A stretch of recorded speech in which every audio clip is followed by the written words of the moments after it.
అన్నిటికంటే ప్రాముఖ్యమైనది అది. దేవుని దగ్గర ఎలా నడుచుకుంటున్నావు, నువ్వు బ్రతుకుతున్న సమాజం దగ్గర ఎలా నడుచుకుంటున్నావు, అది అన్నిటికంటే ప్రాముఖ్యమైనది. అంటే దేవుడు శక్తినిస్తాడు, నీలో పాప నియమం ఉంది, నువ్వు బలహీనుడివే సైతాన్తో పోల్చుకుంటే.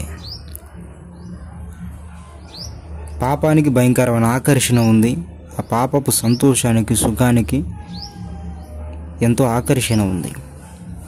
కరెక్టే, నువ్వు బలహీనుడు అని ఒప్పుకుంటున్నావు, కానీ బలవంతుడైన దేవుని ఆత్మను కూడా నువ్వు ఆశ్రయించావు. ఆయన నిశ్చితంగా ఖచ్చితంగా నీకు తోడై ఉన్నాడు, నీకు సహాయం చేస్తాడు ఆయన. మరి ఓటమి అనేది ఎలా సంభవిస్తుందంటే కొంచెం ఇంకితం పెట్టి ఆలోచిస్తే అర్థమైతే, ఓటమి అనేది నీ లోపాన్ని బట్టి సంభవిస్తుంది. అంటే నువ్వు పోరాడట్లా, నువ్వు ప్రయత్నం చేయట్లా. అంటే రక్తము కారణంత ఇంకనూ నువ్వు పోరాడలేదు అన్నాడు, పాపముతో ఇంకనూ పోరాడట్లేదు అన్నాడు. ఏదో మాటలు చెప్పుకోవడానికి చెప్పుకుంటున్నావు, వింటున్నావు, ఆ మాటలు బట్టి ఉద్రేకింపబడి తీర్మానాలు చేయటానికి చేస్తున్నావు, కానీ నీ బ్రతుకెందుకు మారలేకపోతుంది అంటే దానికి గల కారణం ఏంటంటే నువ్వు పోరాడట్లా, రక్తము కారణంతగా నువ్వు పోరాడట్లా. అక్కడ ఏదో తెలియని ఒక భయంకరమైన రహస్యం దాగి ఉంది. ఇన్ని సంవత్సరాలు నా బ్రతుకెందుకు మారలేదు, నేను ఎన్నోసార్లు తీర్మానం చేశాను కదా, నేను ఆయనలాగా ఉండటానికి ఇష్టపడుతున్నాను కదా, మరి నా బ్రతుకెందుకు మారలేదు అంటే, అయ్యా బాబు, దానికి కారణం ఏంటంటే పెద్ద రహస్యం కూడా కాదు అది. అదేంటంటే నువ్వు పోరాడట్లా. మారాలి అని అనుకుంటున్నావు, నువ్వు ఎందుకు మారాలో స్పష్టంగా తెలుసు. ఆ స్పష్టంగా తెలుసు కాబట్టి తీర్మానాలు చేస్తున్నావు, కానీ వింటున్నావు, కానీ చెప్పుకుంటున్నావు, కానీ బ్రతుకును మార్చుకోవటానికి పోరాటం జరగట్లా అక్కడ. అందుకు నీ బ్రతుకు అనేది ఎక్కడ వేసిన గొంగలు అక్కడే అన్నట్టు ఉంటుంది. దేవుడు శక్తివంతుడు, ఆయన నీకు తోడై ఉన్నాడు. మరి నువ్వు ఎలా ఓడిపోతావు, నువ్వు బలహీనుడు కాదు అప్పుడు. కానీ నీ అంతటా నీవే ఒక ఇల్లు తనకు తాను వ్యతిరేకంగా ఉన్నట్టు, ఒకవేళ ఒక ఇల్లు తనకు తానే వ్యతిరేకంగా ఉంటే ఆ ఇల్లు నిలబడిద్దా, కూలబడిద్దా? మరి అలానే నీకు నీవే వ్యతిరేకంగా పనిచేస్తున్నావు, మరి ఎట్లా నిలబడతావు? కూలబడుతున్నావు. అందుకే అదేమి బ్రహ్మ రహస్యం కాదు. అయ్యో నా ఓటమికి కారణం ఏంది, ఏం జరుగుతుంది, అసలు ఏంటి, ఏమిలే, నువ్వే పోరాడట్లా, అది నిజం. ఒక్కసారి దేవుడు ఆయన నీకు తోడై ఉన్నాడు, ఒకసారి పోరాడి చూడు, నువ్వు గెలుస్తావు.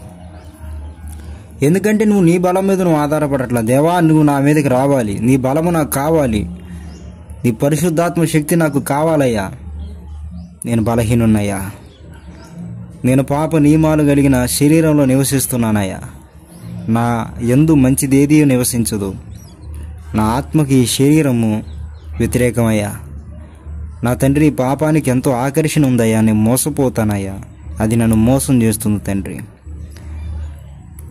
నా తండ్రి సైతాను నాలో ఉన్న పాప నియమాన్ని అలుసుగా తీసుకొని, పాపాన్ని ఆయుధంగా తీసుకొని నా మీద దాడి చేస్తున్నాడు. వాడు జ్ఞానవంతుడయ్యా, వాడు బలవంతుడయ్యా, నా మీద నా శత్రువు. నా తండ్రి, నేను నిశ్చితంగా ఓడిపోక తప్పదు తండ్రి. నాకు తెలుసు నేను పూర్తిగా బలహీనున్న నా తండ్రి, కానీ నా యేసయ్యా నాకు వాగ్దానం చేసావు కదా, పైనుండి శక్తి పంపుతానని. పైనుండి శక్తి వచ్చేంత వరకు పట్టణంలో నిలిచి ఉండమని చెప్పావు కదా, ఇదిగో నీ సన్నిధిలో నిలిచి ఉన్నాను. నాకు శక్తినివ్వయ్యా, నాకు బలమునివ్వయ్యా, నేను గెలవాలి ప్రభా. అక్రమమైన జీవితం నాలో ఉండకూడదు.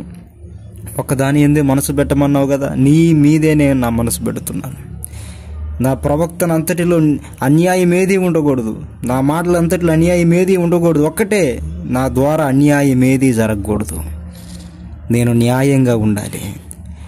అజ్ఞానంగా ఎప్పుడూ నేను నడుచుకోకూడదు, జ్ఞానంగా నడుచుకోవాలి. యేసు వలె నేను నడుచుకోవాలి. ఆయన స్వభావం చొప్పున నేను బ్రతకాలి, నాలో ఆ స్వభావ కదలికలు నాలో అర్థం కావాలి. నా తండ్రి నాకు సహాయం చేయ తండ్రి, నువ్వు కూర్చో. ఇప్పుడు దాకా నీ బ్రతుకు మారలా, అదే జీవితం అదే బ్రతుకు. ఇంచుమించు 6 సంవత్సరాలు. 6 సంవత్సరాలకి చాలా కారణాలు ఉన్నాయి మారకపోవటానికి. మొట్టమొదటిది వచ్చేసిందంటే కొన్ని సంవత్సరాల దాకా నువ్వు ఎంత బలహీనుడివో నువ్వు నిశ్చితంగా గుర్తుపట్టలేదు. నీలో పాప నియమం అనేది పనిచేస్తుందని, నీవు సైతాను మీద బలహీనుడివని, పాపానికి ఎంతో ఆకర్షణ ఉంది అది పడగొట్టిద్దని నువ్వు నమ్మలేదు. నీకు తెలియదు, తెలిసినా కానీ ఏముందని నేను గెలుస్తాను అని నీ బలం మీద నువ్వు అతిశయపడ్డావు, అందుకు ఓడిపోయావు. అదొక కారణం అయితే ఇంకో కారణం ఉంది. అసలు స్వస్థంగా ఎందుకు ఆ బ్రతుకు బతకాలో తెలియదు. దేవుడు వ్యభిచారం చేయొద్దన్నాడు, ఎందుకు చేయొద్దన్నాడో స్పష్టంగా తెలియదు. ఏదో చేయొద్దన్నాడు, మరి ఆయన కోప్పడతాడు అన్న ఒకే ఒక కారణంతో మనం మానుకోవడానికి ప్రయత్నం చేశాం.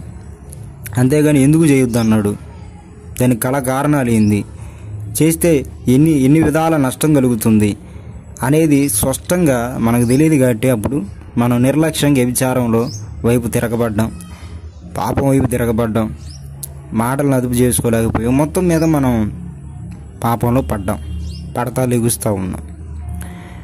మనం కొన్ని సంవత్సరాల దాకా పడతా లెగుస్తూ ఉండడానికి కారణం ఒకటి జ్ఞాన లోపం, రెండోది మన బలహీనులు అని మనం గుర్తించాల. ఇది ఎప్పటిదాకా జరిగిందయ్యా అంటే ఇంచుమించు 5.5 సంవత్సరాల దాకా అదే బారాత, అదే పరిస్థితి.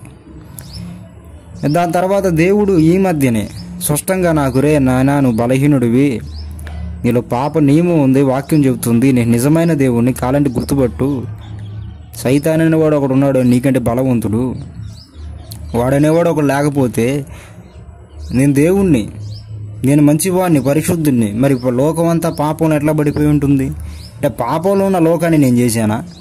కాదు, నేను మంచిగానే చేశాను కదా, ఎట్లా పడిపోయిందంటే దుష్టుడు అనేవాడు ఒకడు ఖచ్చితంగా ఉన్నాడు కాబట్టి పడింది, దానికి అదే రీజను అని దేవుడు మాట్లాడాడు.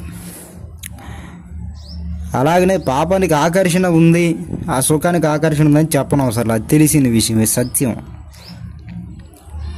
పాప నియమము కలిగిన నీవు పాపము ఆకర్షణను చూసినప్పుడు నిశ్చితంగా పడిపోతావు, బలహీనుడవు అని. అది ఇప్పటిదాకా నిలబడలేకపోవటానికి ఒక ఎత్తు ఈ కారణాలు కావచ్చు, కానీ నువ్వు ఎంత తెలుసుకున్నా నువ్వు నిలబడలేవు. ఎందుకంటే పాప నియమం కలిగిన శరీరంలో ఉన్నావు, పాపానికి ఆకర్షణ ఉంది, అది నిన్ను మాయ చేస్తుంది. సైతానుగాడు ఈ రెండింటిని ఆయుధాలుగా తీసుకుని నీ మీద పని చేస్తున్నాడు, నీతో యుద్ధం చేస్తున్నాడు. కాబట్టి దేవుడు అన్నాడు, అర్థమైపోయింది నాకు. ఇప్పటికిప్పుడు అద్భుతం జరిగి మన బ్రతుకు మారుతుందా అంటే అద్భుతం జరగనవసరంలా.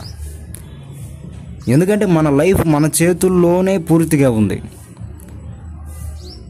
బలం లేదు. ఒకప్పుడు దేవా నేను బలహీనున్నాయా పూర్తిగా, కానీ నీ మీద ఆధారపడుతున్నాను అని దేవుడి మీద ఆధారపడుతున్నాను. దేవుడు నా బలమైపోయాడు. నేను గనక మారాలి అనుకుంటే దేవుని బలము నాకు తోడై ఉంటుంది కనుక నిశ్చితంగా నేను మారుతాను. లేదా అబ్బాయి ఇక్కడే కూలబడాలంటే కూలబడతాను. అద్భుతం అనేది ఇప్పుడు నేను చేయగలుగుతాను. ఇప్పుడు ఇన్ని సంవత్సరాలు నా జీవితం మారలేదు, ఇప్పటికీ మారలేదు, పూర్తిగా మారలేదు. ఎందుకు అంటే ఒక్క దాని మీద మనసు ఉంచకుండా నేను వేరే వాటి మీద మనసు తిరిపినందుకు నా బ్రతుకు అనేది అక్కడే కూలబడిపోయి ఉంది. దేవుడు లాగా ఉండాలి, ఆయన వల్ల న్యాయంగా ఉండాలి అనే ఒక్క దాని మీద మనసు కనుక నేను పెట్టుంటే నేను ఖచ్చితంగా గెలిచేవాడిని. ఎందుకంటే నేను దేవుడు బలం మీద ఆధారపడుతున్నాను కనుక. కాబట్టి ఒకటే ఇప్పటికిప్పుడు కూడా నేను మారచ్చు. కానీ ఒకటైతే నిజం, దేవభక్తి సాధన అన్నాడు దేవుడు, శిక్షణము అన్నాడు గనక ఒకేసారి రోడ్డు మీద సైకిల్ ఎవరు నేర్చుకోరు, ముందు ఇళ్ళ దగ్గర నేర్చుకుంటారు. రోడ్డు మీద సైకిల్ డైరెక్ట్గా నేర్చుకోవడానికి ప్రయత్నం చేస్తే రిస్క్.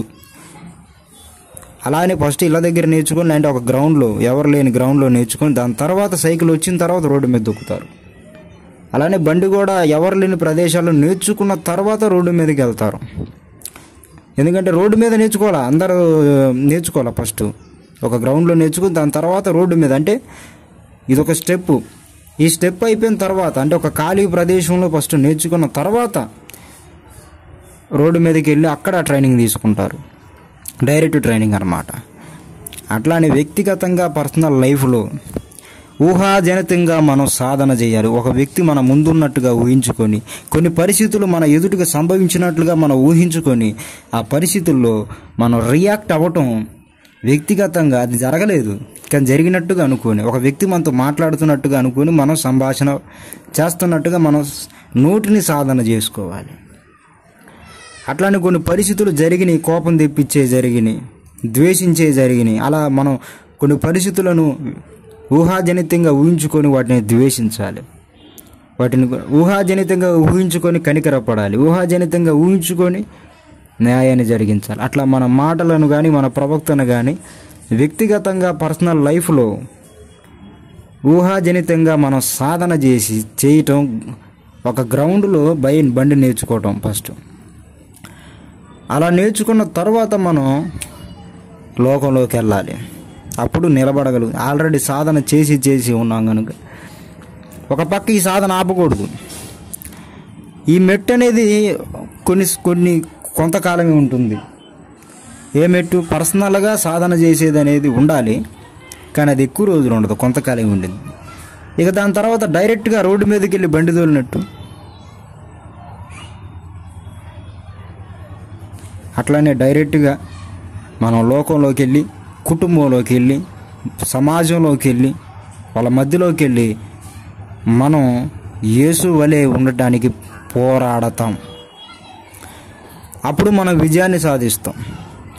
ఎందుకంటే ఆల్రెడీ మనం గ్రౌండ్లో నేర్చుకున్నాం, వ్యక్తిగతమైన పర్సనల్ లైఫ్లో నేర్చుకున్నాం. ఇది విజయ రహస్యం.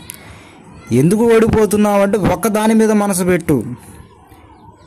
న్యాయముగా ఉండాలి, జ్ఞానముగా ఉండాలి అనే ఒక్కదాని, దేవుడికి ఘనత కలిగించేటట్లుగా నా జీవితం ఉండాలి అనే ఒక్క దాని మీద నీ మనసు, ఈ మూడిటి మీద నీ మనసు పెట్టు. నువ్వు న్యాయముగా ఉంటే దేవుని ఘనత కనిపిస్తావు. నువ్వు న్యాయంగా ఉంటే జ్ఞానంగా ఉన్నట్టే ఇంచుమించు. ఏది న్యాయమైనవో, ఏవి రమ్యమైనవో, ఏవి ఖ్యాతి కలిగినవో వాటి మీద ధ్యానం ఉంచుకున్నాడు అన్నాడు. కాబట్టి వ్యక్తిగతమైన సాధన అనేది ఒకటి ఉండాలి. దాంతోపాటు ఒక్కదాని మీద మనసు, మిగతా అన్నీ తీసేసి, జాబు చేయాలి తీసేసి, కొరియర్ జాబ్, కొరియర్ ప్యాకెట్ తీసేసి, అవన్నీ తీసేసి, నేను ఇప్పుడు ఒక పని చేస్తున్నాను, ఇది న్యాయమా కాదా, ఇది చేయబోతున్నాను, ఇది న్యాయమా కాదా అని ఒక ఆలోచన చేయి. ఓకే, న్యాయమే అనిపిస్తే దాని శక్తి లోపం లేకుండా చెయ్యి. అంతే, అయిపోయింది. కేలికాతం దుకాన్ బంద్. అలానే ఒక మాట, ఒక టాపిక్ మాట్లాడాలనుకుంటున్నా, అది న్యాయమా కాదా అని ఆలోచన చేయి. న్యాయం అనిపిస్తే దాన్ని శక్తి లోపం లేకుండా మాట్లాడే తీరు అనేది ఒకటి ఉంది కనుక ఆ విధానంలో మాట్లాడు. అన్నిటికంటే ముఖ్యంగా తొందర అనేది ఉండకూడదు. ఆ తొందరను అనేది విసరించాలి. దేవుడు సహాయం చేస్తాడు. దేవుడి మాటల్ని ఆశీర్వదించునుగాక. ఆమేన్.